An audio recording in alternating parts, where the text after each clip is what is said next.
Terry Koshan of the Toronto Sun. Jake, I just wanted to get your reaction to becoming a Maple Leaf and what your initial thoughts are in joining a club that's near the top of the Eastern Conference.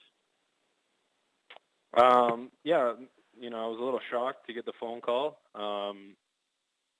You hear rumblings and rumors and stuff like that, and it's you just continue on with your ways, and then until it actually happens, then you're everything sinks in. So very excited to join Toronto. I was thinking about it though, just playing them. How we got beat. I was like, damn. So and now I'll be a part of that team. So it should be. I'm really excited for the opportunity. Jake, I was wondering if you could address the fact that I think you've played both sides over the years. I'm sure you're more comfortable on the left side, but what kind of experience has that given you? And secondly, just being part of the Team Canada World Cup experience in 2016 in Toronto, how much do you think that helps you get a glimpse of what the spotlight will be like here being a Maple Leaf?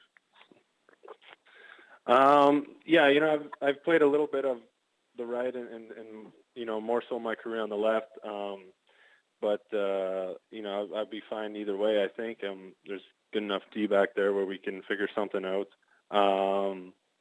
And being in Toronto on that for that tournament was it was exciting, and I definitely got a glimpse of what everything is about in Toronto and in the media and the city and everything like that. So I'm excited to come and to put on the Leafs jersey and play, and we'll let everything else worry about itself.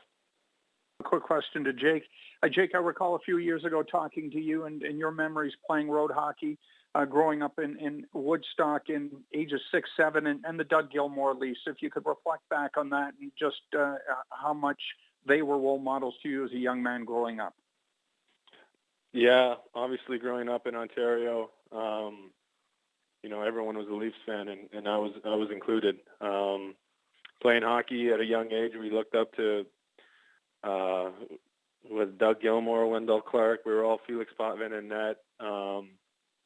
It's kind of funny how life works, and here we are, and I'm coming back home to play for the team I rooted for growing up. So it's kind of ironic. Jake, wanted to ask you, you played 43 playoff games in your first 2 seasons. You've only been able to play 7 in the last 4 games, but you're one of only 2 Cup champions on this team now. So in 2 parts, one, how much is it in your blood to get back and play playoff games regularly, play playoff series, and that Cup experience along with Ron Hainsey, how important is that? There's a lot of guys itching to play a lot more playoff games who just haven't got the opportunity. How important is that to bring more experience? You guys traded for Marian Gaborik the year you won. That's a great example of a guy who's sort of been there, done that guy. You're now that guy in the Toronto room. Yeah, going back to the first question, I think, I forget the first question, actually. Can you repeat it? Well, you 43 playoff games in 2 years. It kind of gets in your blood, and you probably want it even more. And then when you don't get a lot of playoff games recently, I'm sure it's been a frustrating few seasons. As much as you've loved being a King, it was great in the first 2 years to have that playoff success.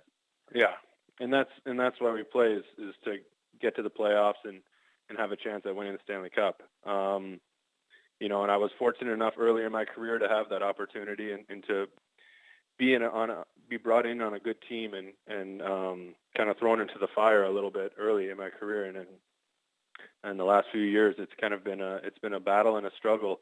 But I definitely am excited to have another chance at, getting an opportunity to get there and have another crack at it for sure.